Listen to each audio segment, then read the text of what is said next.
Ava Kunja Bihare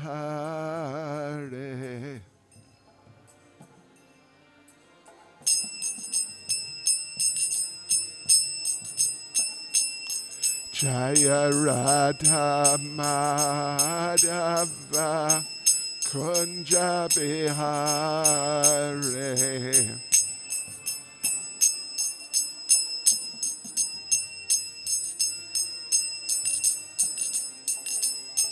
Gopi Jana Balava Giribaradhare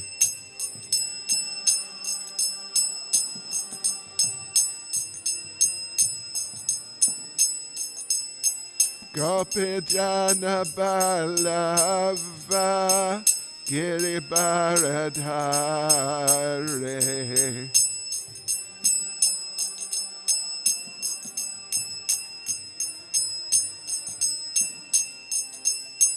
Yashodanandana Vraja Janaranjana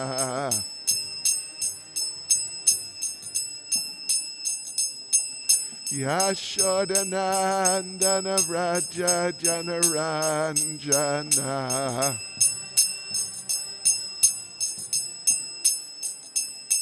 Yamunatira Vanachare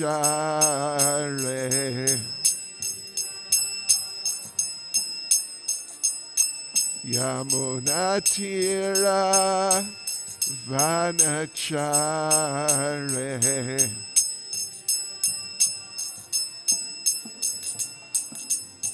Jaya Radha Madhava Kunja Bihare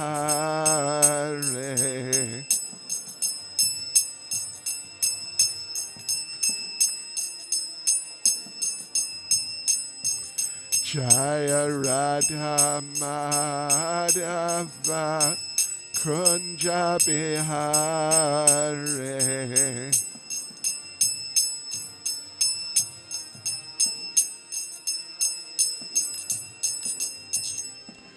Gopi Jana Balava Giribaradhare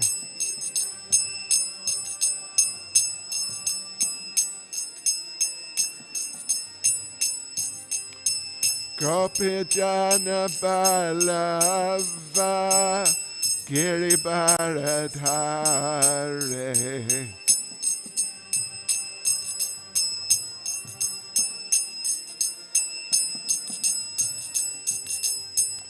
Yashodanandana Vraja Janaranjana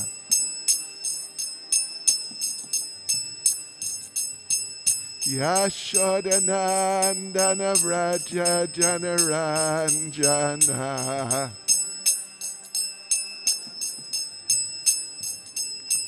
Yamunatira Vanachare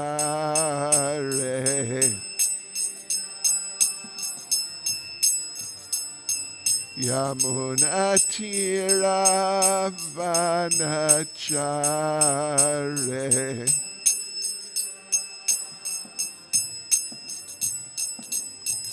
Jaya Radha Madhava Kunja Bihare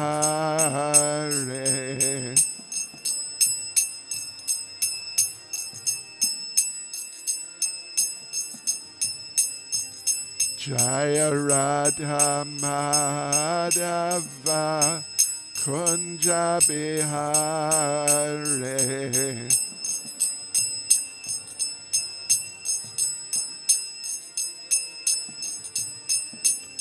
Jai Prabhupada, Jai Prabhupada, Jai Prabhupada, Jai Prabhupada.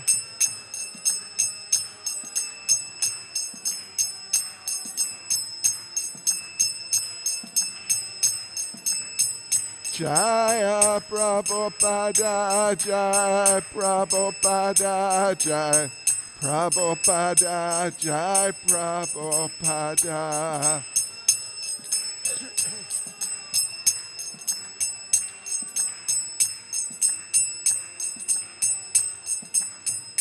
Srila Bhaktisiddhanta Saraswati Thakur, Bhaktisiddhanta Saraswati Thakur.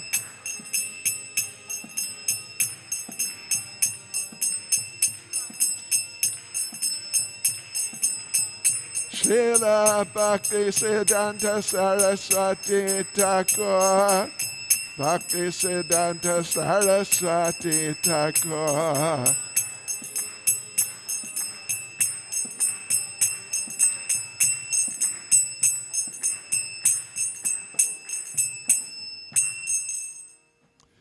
Jayam Vishnupad Paramahang Sipar Vrajacharyas Tadashisamad. His Divine Grace, A.C. Bhaktivedanta Swami Srila Prabhupada Ki, ISKCON's founder Acharya Srila Prabhupada Ki, Shishi Radha Radhanath Ki, Sri Giri Govardhan Ki, Sri Chaitanya Mahaprabhu Ki, Srila Bhaktisiddhanta Saraswati Thakur Ki, Srila Bhaktisiddhanta Saraswati Thakur Ki, Srila Bhaktisiddhanta Saraswati Thakur Ki, Go Premanande. All glories to their Sama devotees. All glories to their Sama devotees. All glories to their Sama devotees. All glories to Sri Guru and Sri Gauranga. All glories to Srila Prabhupada.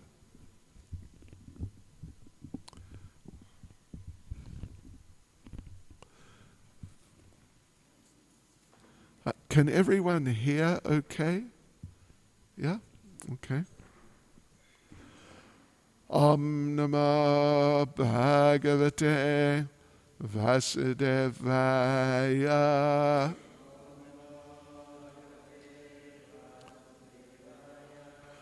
Om Namo Bhagavate Vasudevaya.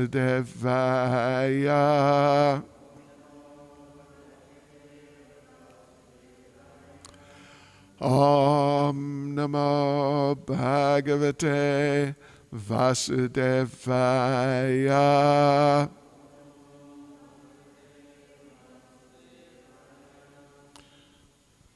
Srila Bhaktisiddhanta Saraswati Thakur Ki Jai. So devotees, today is the appearance day of Srila Bhaktisiddhanta Saraswati Thakur. Very auspicious and wonderful day.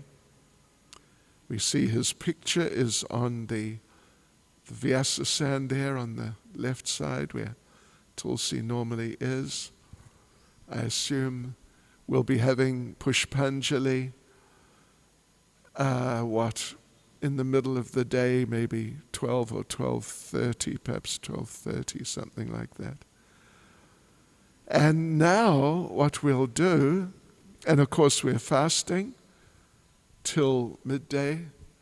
Prasadam will be served after the Pushpanjali, I assume.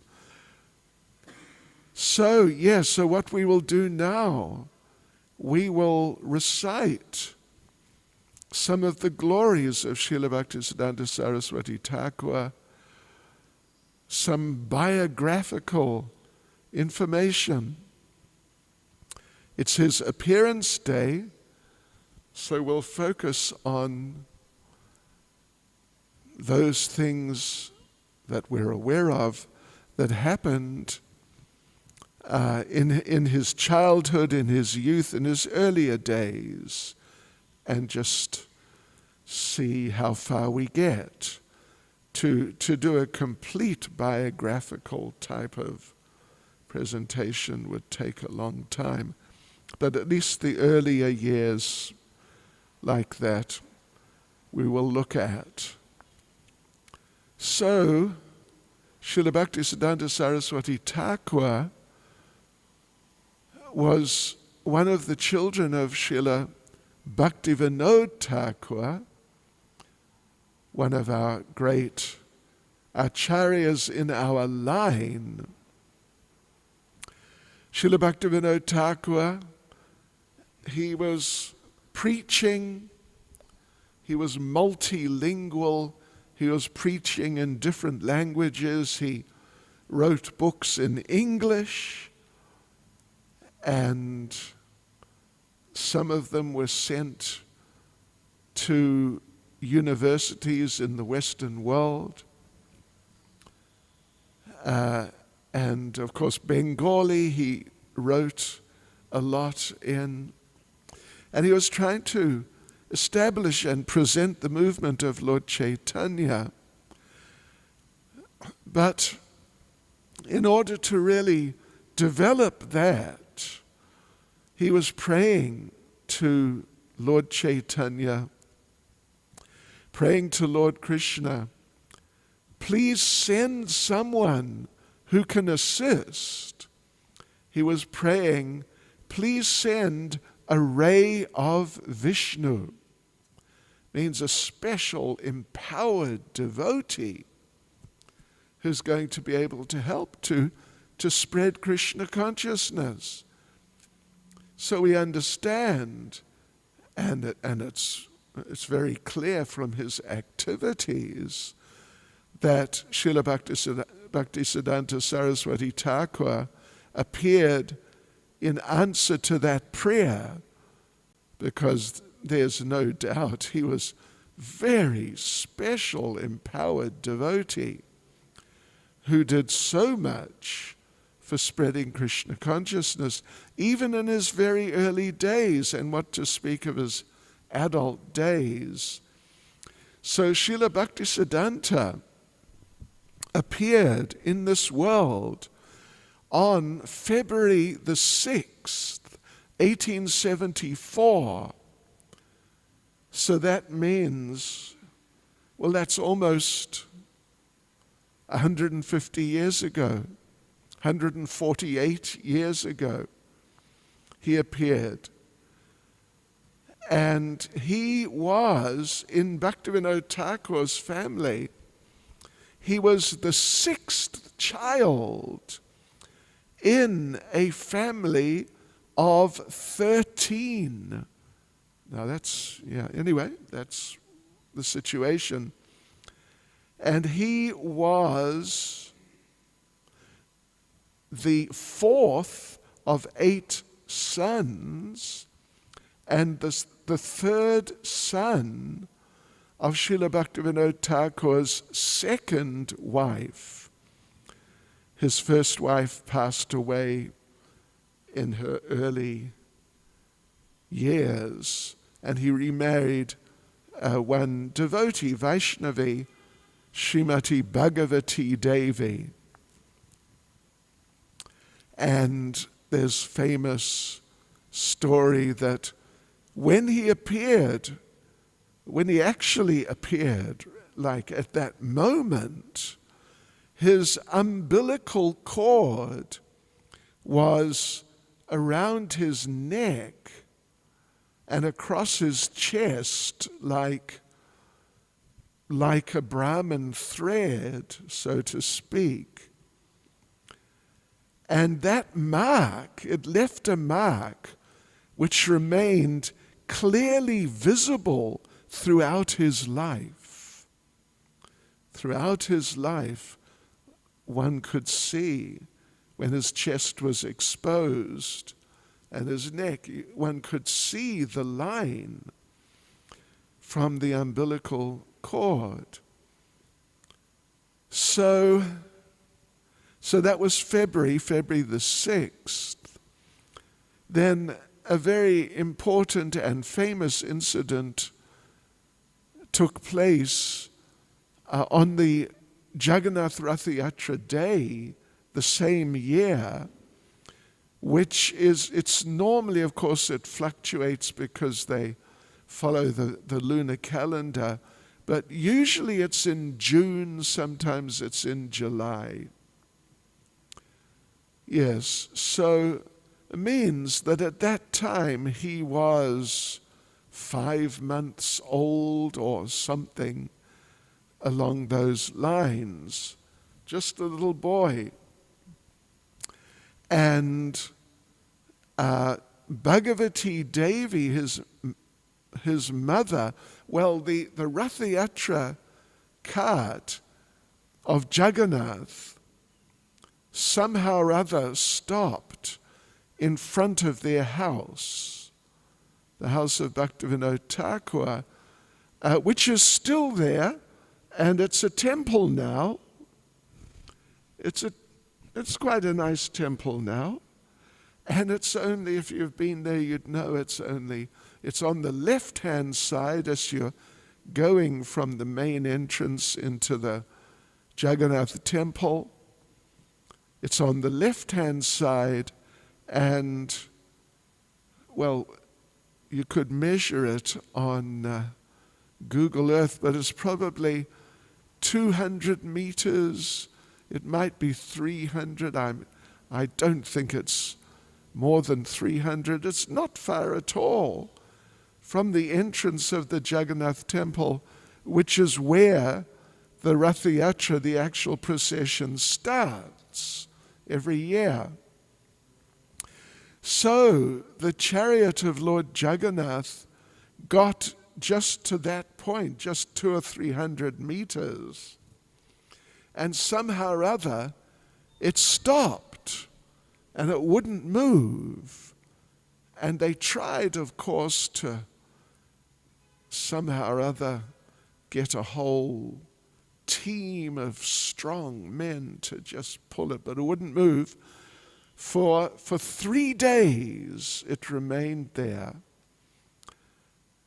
And the devotees put a sort of ladder or step type of arrangement up on Lord Jagannath's chariot, so just there on the street people could come up and have darshan of Lord Jagannath, just like really face to face.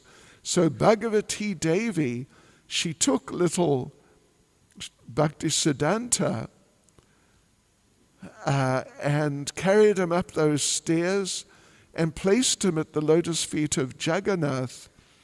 And then famously, well, she touched his head to the lotus feet of Lord Jagannath. As she did that, a garland fell over the body of Srila Bhaktisiddhanta.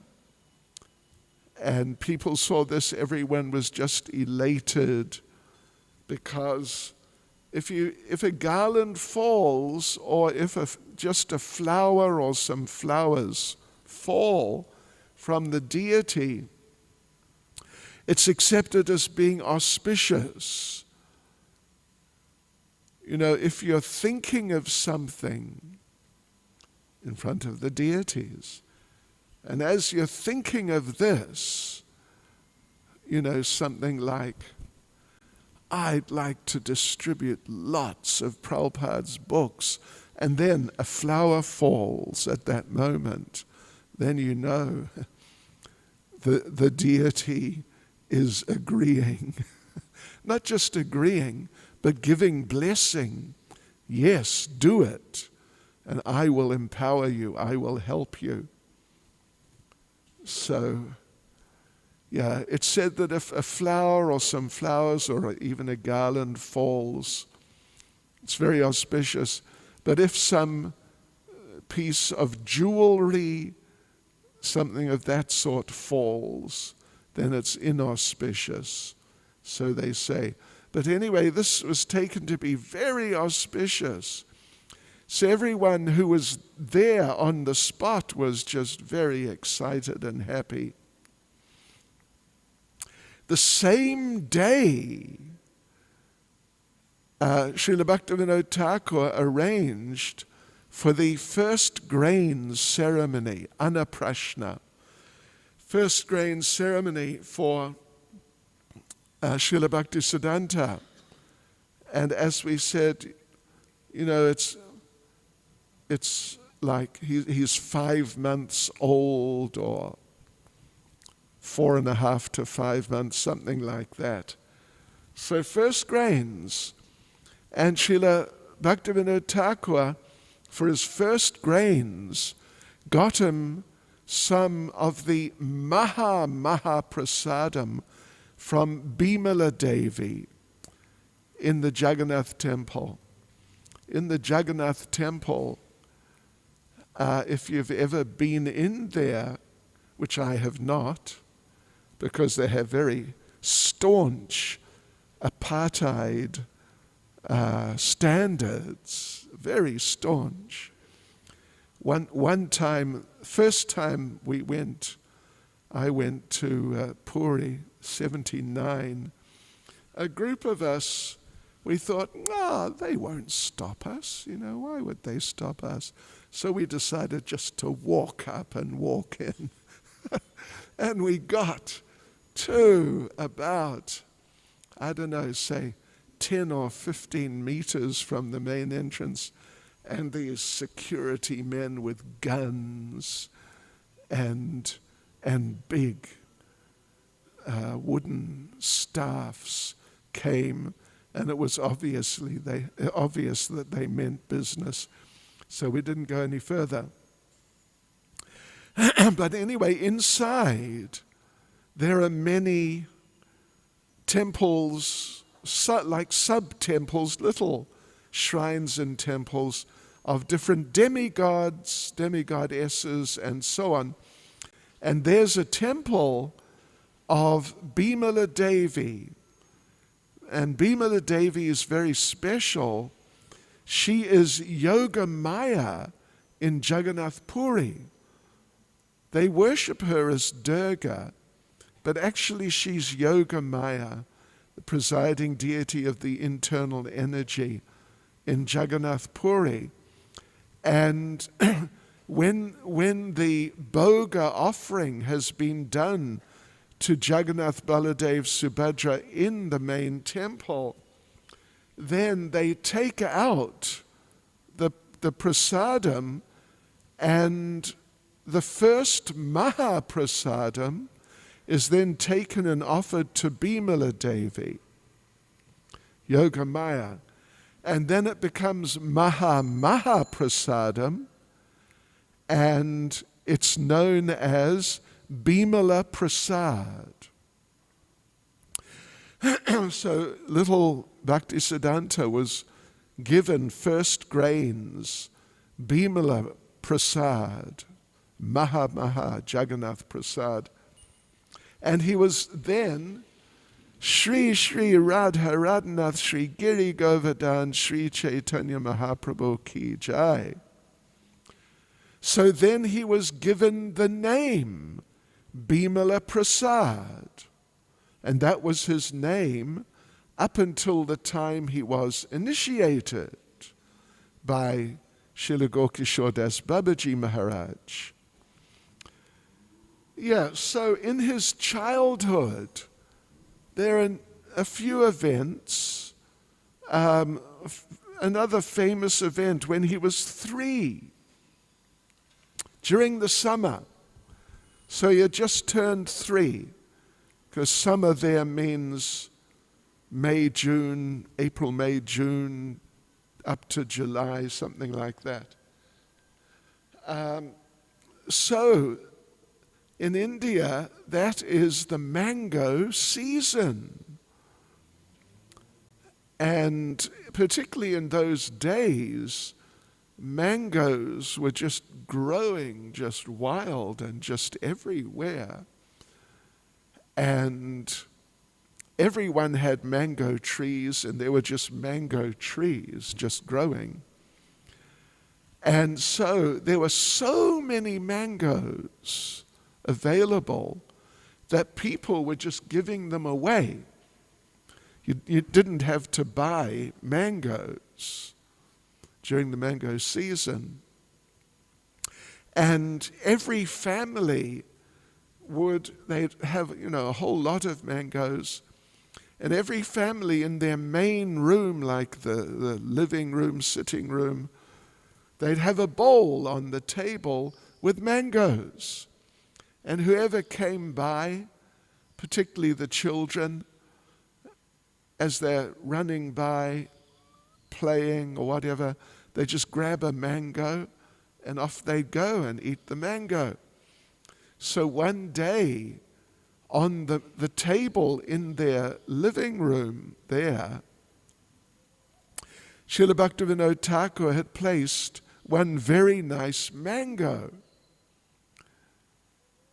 which he was going to offer to the family deities on the family altar.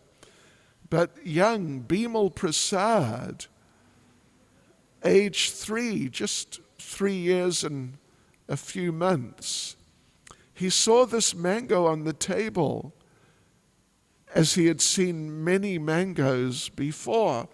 And he thought, oh, I can just help myself. So he did. He took that mango and started eating. And while he was in the middle of the process of eating the nice mango, Srila Bhaktivinoda Thakur came in and saw and stopped him and told him that this was to be offered to the deity, but you have just taken it and started eating. Srila Prabhupada says, describing this incident, Srila Prabhupada says that Bhaktivinoda Thakur mildly chastised him, that you have done a wrong thing.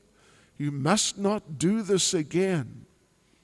So on the spot, at 3 years of age, Srila Bhaktisiddhanta Saraswati Bimal Prasad took a vow that he would never eat mango again for the rest of his life. And he upheld that vow. So, of course, he's just a child, 3 years old. We all know what 3-year-old children are like. They're just really so undeveloped. But he took that vow, he upheld that vow. And whenever he would be offered mangoes, which would happen regularly because, like we said, there are just so many mangoes, he would recite the Ishopanishad verse, Ishavasyam idam sarvam yatkincha jagatyam jagat tena chaktena bunjita magrada kasyasvid danam. Everything within the universe is controlled and owned by the Lord. Therefore, one should accept only those things necessary for himself, which are set aside as his quota, and should not accept other things, knowing well to whom they belong. So he would do like this, and people, if they tried to really get him to accept a mango, he'd tell them, no, I cannot. I am an offender. So that was one very important incident. Prabhupada talks about that. There's a famous class of Srila Prabhupada's on Srila Bhaktisiddhanta's disappearance day, in which Prabhupada tells this story and a number of others. Yeah. So by the time he was 7, he had memorized the entire Bhagavad Gita. How many verses do you know? 5. How many verses do you know? How many? Not sure. So many. Not sure. Lost count. Anyway, there's 700. Bhagavad Gita is exactly 700 verses. He had memorized all of them by the time he was 7. He had memorized them and could explain them very nicely at the age of 7. So Bhaktivinoda Thakur, as we said, he had a very large family, really very large family, and not all of them really became devotees, but one other, the very youngest, also became a devotee and in due course became quite a prominent devotee, Lalita Prasad Das. But he took to the Babaji line. He took to one of the Babaji lines, and he was not a preacher at all. There are photos of Prabhupada meeting him. He was still living up into the 1970s sometime. Lalita Prasad, youngest son of Srila Bhaktivinoda Thakur, his temple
is area. Of course, it's a different line, and there are significant differences between Ramanuja's line and our line, but there are also many similarities, and initiation, the phenomenon of initiation or initiations is there.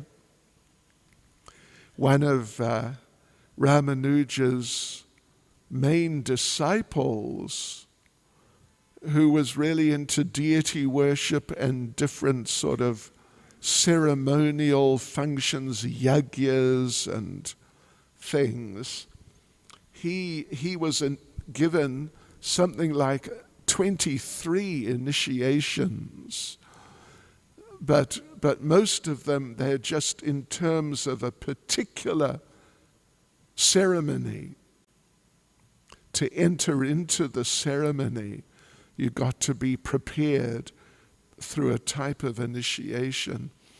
So Srila Bhaktivinoda Thakur gave Bimal Prasad some type of initiation, not like our first initiation as we get as Prabhupada practiced, and as Srila Bhaktisiddhanta did receive from Gokishore Das Babaji in due course, but some type of initiation, and then entrusted that deity to Bimal Prasad for worshipping at the age of 7. So from the age of 7, well, that deity is in the temple at the birthplace of Lord Chaitanya. And if you ask the pujaris, they bring the deity out so you can see. A small deity like this. Right, so from the age of 7, Bimal Prasad would himself apply tilak on his body and follow other standard practices of Vaishnavism. At the age of 7, Bhaktivinoda Thakur made the chanting of japa compulsory for Bimal Prasad. You know, compared to our children, I think that's quite unusual. I mean, some children, when they're 7, they chant a bit, sometimes, and other times not. But Bimal Prasad, Srila Bhaktisiddhanta, he was regularly chanting japa. We don't know exactly how many rounds specifically, but he was regularly chanting a certain number of rounds from the age of 7, and Bhaktivinoda Thakur had a special set of Tulsi beads. They were in Calcutta, they were living in Calcutta, but he had a special set of Tulsi beads brought for Bimal Prasad from Jagannath Puri. And he initiated him, as we said, that type of initiation, and instructed him regularly on chanting and on Krishna consciousness. So from that time, just 7 years old, it really became clear that Srila Bhaktisiddhanta was not an ordinary child. You know, we've just mentioned a few things now, memorizing Bhagavad Gita, the incident with the mango, the age of 3. Now he's just completely into worshipping Lord Kurma, and doing it properly, not like with many children. I'm sure some of you have seen, we give them soft toys of Radha and Krishna. I have a few soft toy Govardhan Shilas for giving to children to just encourage them. But he, at the age of 7, he was doing these things and regularly chanting japa. And of course he could read. He could read. And as he gradually, step by step, became a little older, into his teenage years, he developed a really voracious reading habit. And he showed a particular quality, a particular characteristic, which remained with him, and he was very famous for throughout his life. He could recall anything which he had read even once. He could recall it verbatim, even 50 years later, having read it once at the age of 7, 8, 9, 10, 11, something like that. He could recall it verbatim on any subject, any verse, any statement in Shastra, but just anything which he had encountered and read. And this, because of this, he was given the title or sort of nickname, you could say, living encyclopedia. So, as a child, just growing up school age and going to school, he really didn't, he was not interested at all in associating with other children of his age and the usual childish activities of usually playing different games of different sorts. This characteristic he shared with, there are different examples. Prabhupada himself, Srila Jiva Goswami, Maharaj Parikshit, these great devotees, they wouldn't just play with their friends. He was not interested in associating with other children his age unless they were interested in spiritual matters. And he would spend a lot of his time reading the songbooks of Narottam Das Thakur, Prarthana, Prema Bhakti Chandrika. They're the two main songbooks of Srila Narottam Das Thakur. And he was developing into a very discerning Vaishnav. Once, somewhere, a famous Babaji was in the area, very famous, and people would come and, really make a big fuss about this famous Babaji, offer him obeisances, give him things, and glorify him, and beg for blessings, all these things. So Bimal Prasad was standing there watching. He sort of approached, and he's just standing there looking at the Babaji. And he didn't offer his obeisances. Everybody else is just offering obeisances. And the Babaji asked, "Why are you not offering obeisances?" And Srila Bhaktisiddhanta Bimal Prasad replied, "Because I don't offer obeisances to sahajiyas." That's really to the point. So in 1888, he started studying astronomy. And by the time he reached the age of 15, which would be, what would it be? It would be 1889, I guess.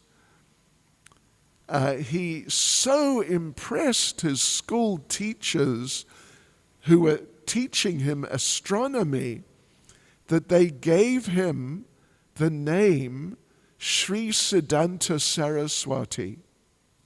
So he got that name, which, is obviously very closely related to his sannyas name. He got that in 1888. In 1893, means he's now 19, he published a version of Surya Siddhanta, which is the oldest existing traditional Vedic book on astronomy.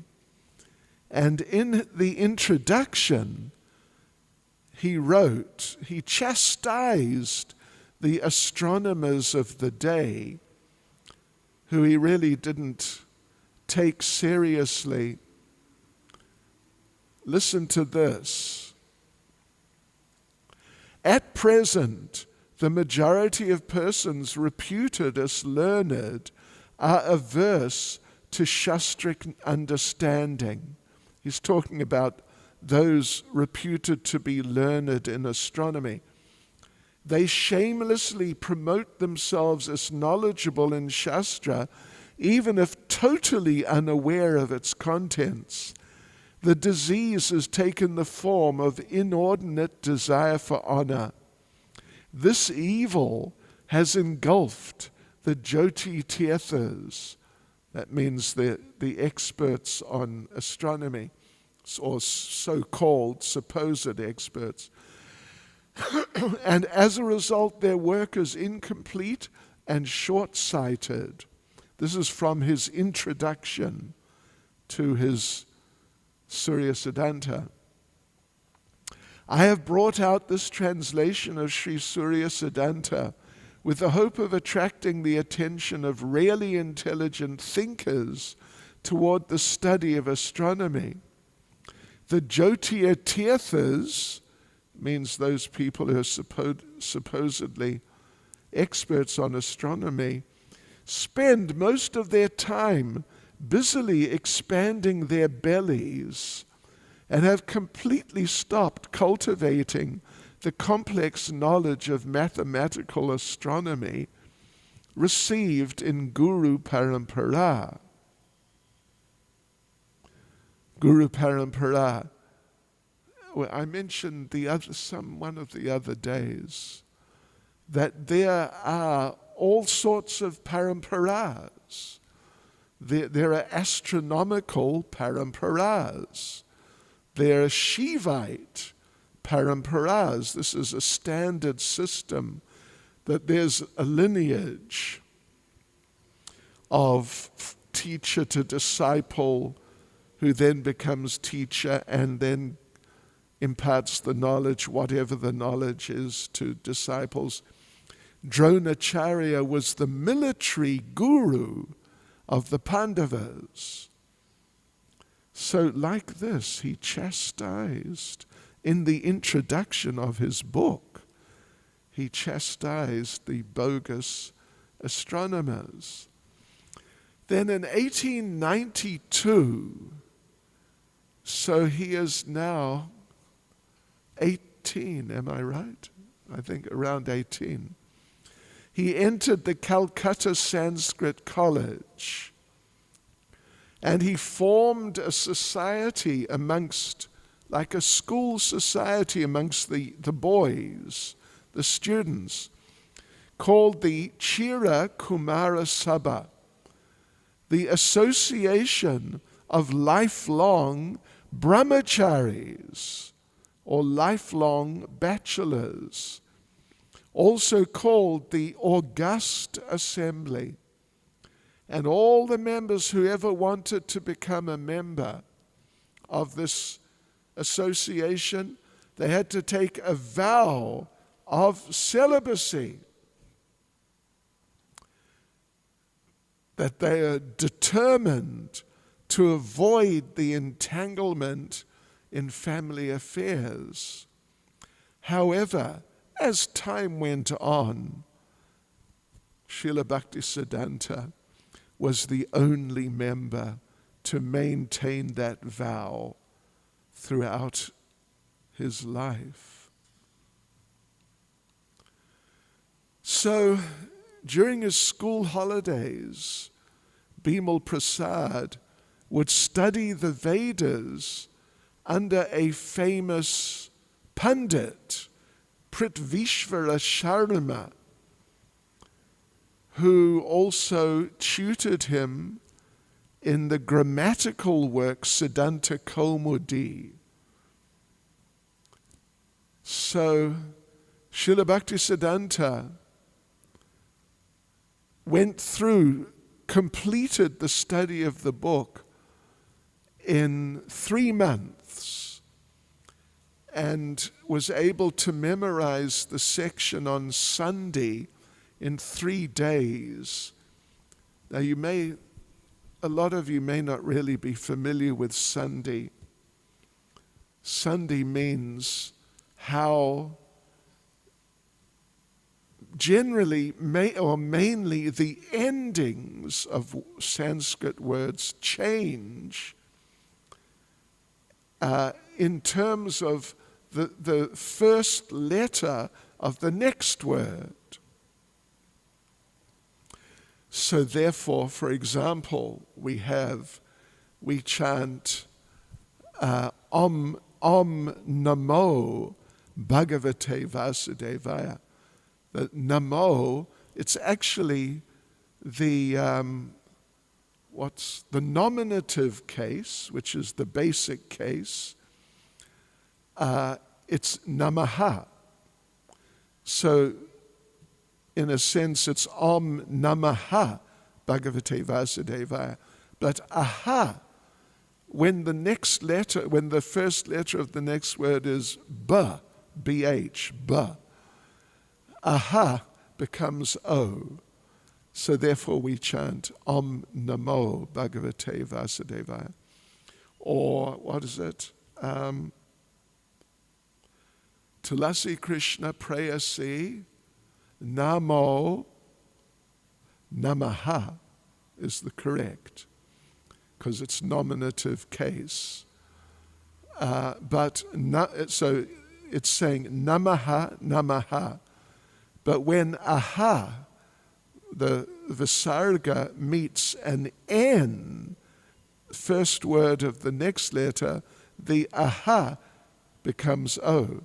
So it's Tulsi Krishna Prayasi Namo, but then Namaha. Because when there's nothing, when the last word ends with Aha, it remains Aha. Anyway, and there are hundreds of rules. It's very complex. It's really very complex. He memorized it all in 3 days. Sunday. And his teacher, Pandit Sharma, cautioned him, "You should not finish the study of Sunday so quickly. It took me a long time. In Benares, scholars go through Panini's grammar during their whole life. Whoever continuously studies Panini attains liberation upon dying." Panini was a big Sanskritist from some time, not from the Vedic times, but from a few hundred years ago. So some of these people, the man was saying, they study it just for their whole lives, because the grammar is so fantastically complex. So he told Srila Bhaktisiddhanta, you should, don't think you know it after 3 days. Carry on. And Srila Bhaktisiddhanta replied, "Then, from today, I reject you.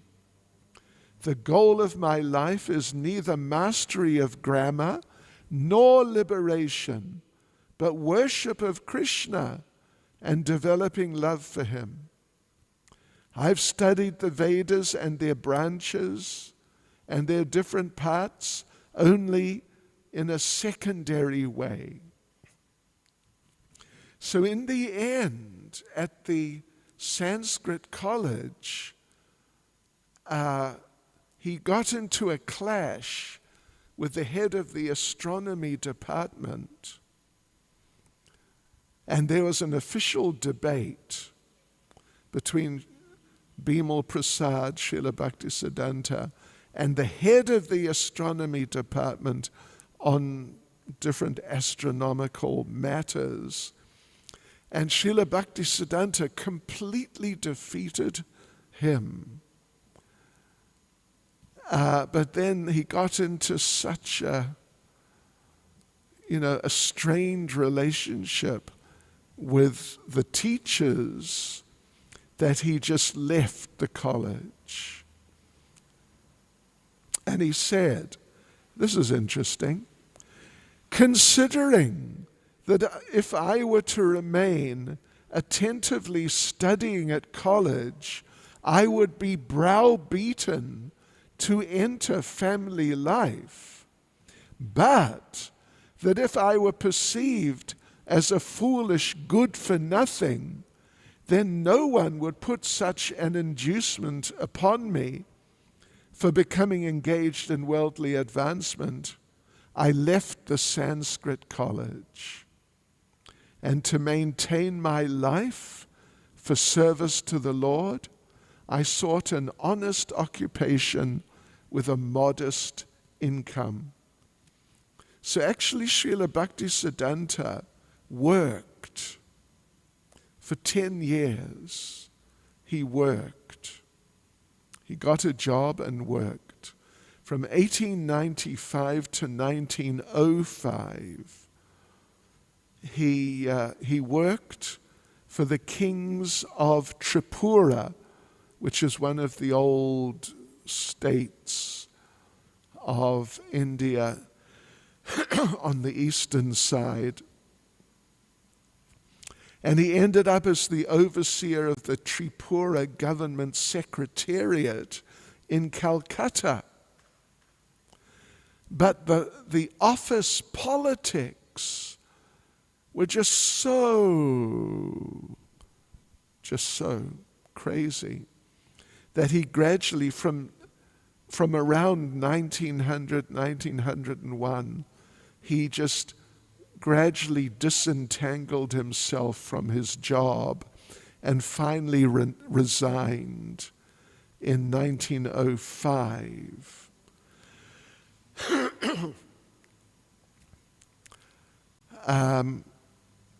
In 1897, means he's about 24, he started observing Chaturmasya, and he would follow the system of eating known as Gograsa, which means eating like a cow,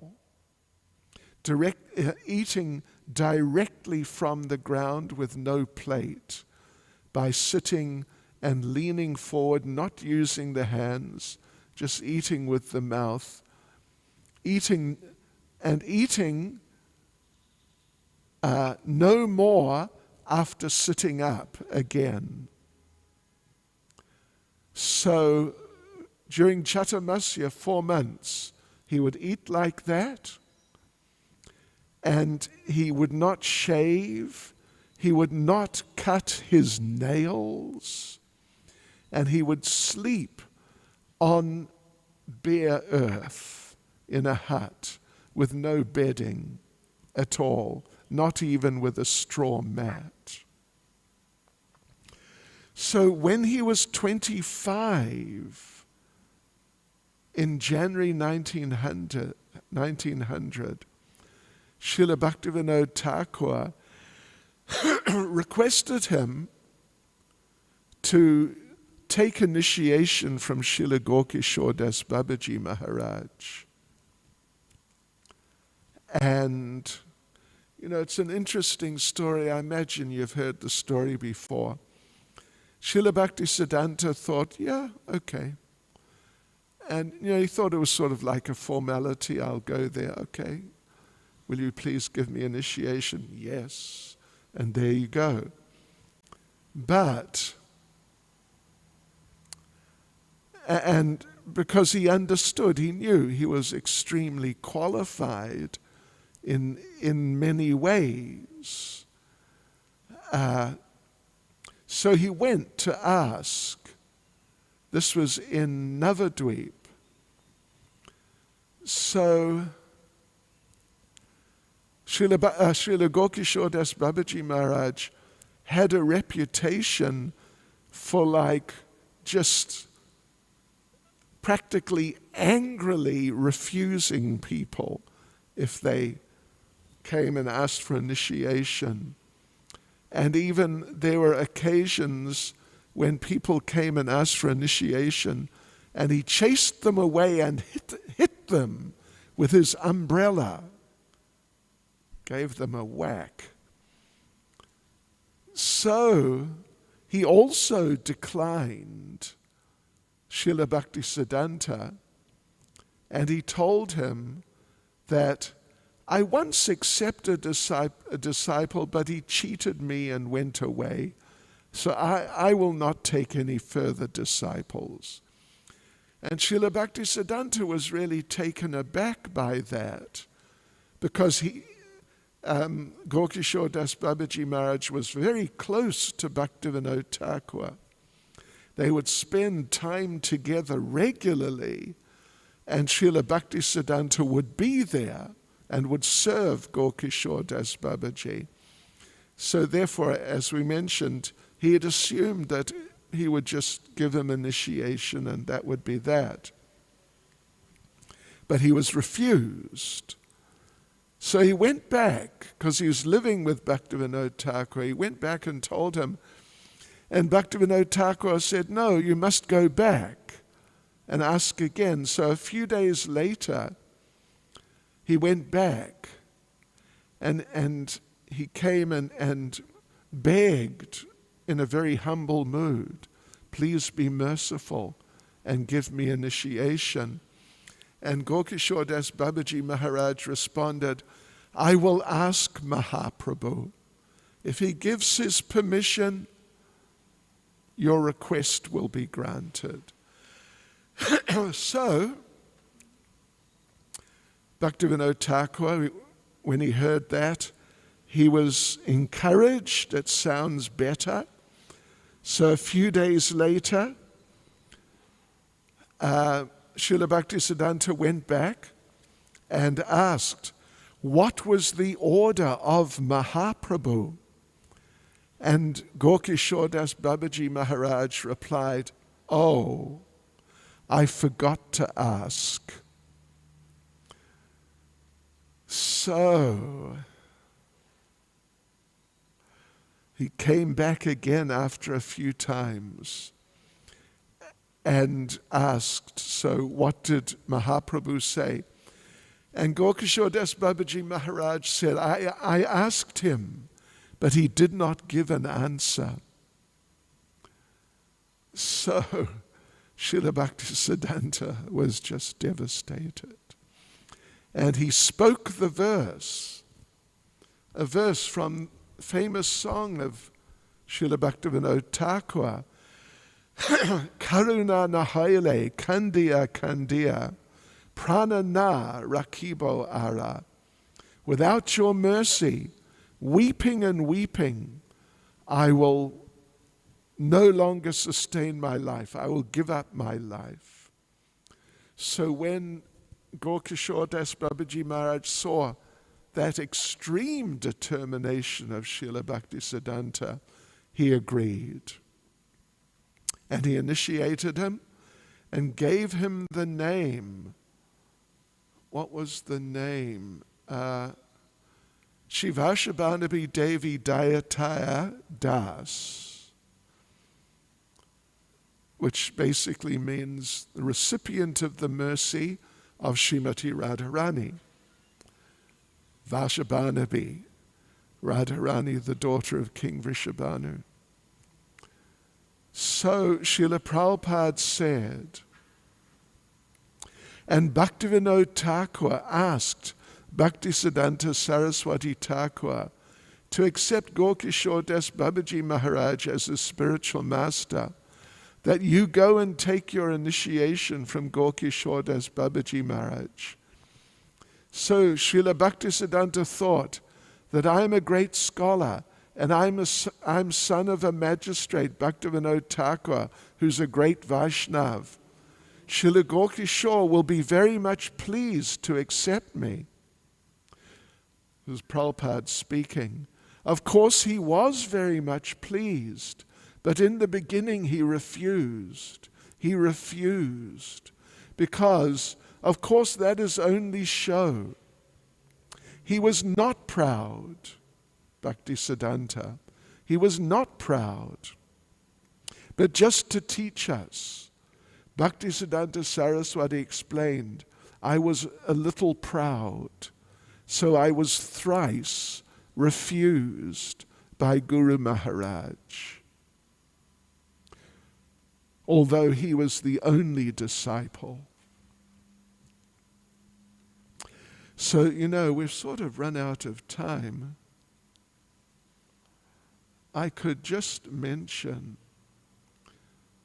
Srila Bhaktisiddhanta gave glorifications of Gaurkishore Das Babaji Maharaj, who was completely illiterate. He could not read or write his own name. I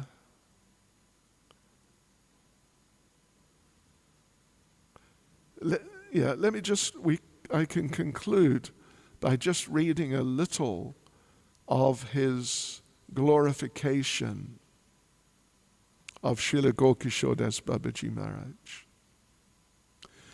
I had considered my Gurudev to be unequaled in vairagya, renunciation, but somewhat short of learning. But he reduced to powder my audacity born of book learning. With the mallet of his mercy, he revealed that whatever I had adjudged to be the highest ideal was in fact most low and despicable. When by his grace that instruction first entered my ears, my diminutive brain lacked the capacity to accommodate such transcendental knowledge. But to all fools like me, he gave the chance to hear such lofty topics. My Gurudev told me, my Gurudev mercifully told me, reject your knowledge, purity, and aristocracy and come close to me. Don't go anywhere else. Whatever you require, as many rooms, houses, palaces, and mansions, as much scholarship, skills, self-control, and renunciation you will get. Simply come close to me. Hare Krishna. Srila Bhaktisiddhanta Saraswati Thakur ke. Srila Bhaktisiddhanta Saraswati Thakur ke. Srila Bhaktisiddhanta Saraswati Thakur ke. Gaur Premanande.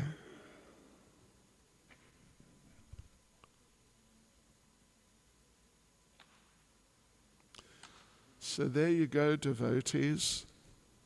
I don't recall it being announced, and I'm just assuming, but I think I'm right. There'll be Pushpa Puja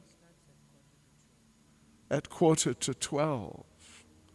Pushpanjali Pushpa Puja, 11:45 here. Hare Krishna.